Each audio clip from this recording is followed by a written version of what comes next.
Outsourcing কর্মীদের উপর জলকামান ও grenade হামলায় এক মুহূর্তেই রণক্ষেত্রে পরিণত হয়ে যায়।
মতো তো ওনারা সকাল থেকে ছিল কেন্দ্রীয় শহীদ মিনারে, ওখানে আমরা কিছুই বলি না, ওরা বলছে ঠিক আছে, ওরা ওদের আন্দোলন বা দাবি দেওয়া আছে চালাক।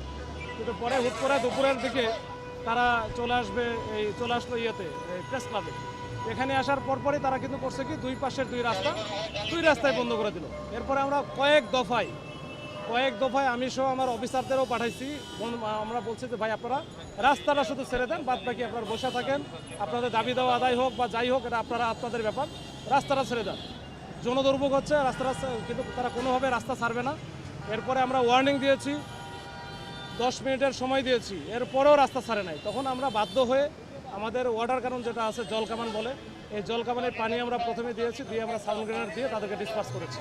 এই হচ্ছে এখন পর্যন্ত অবস্থা।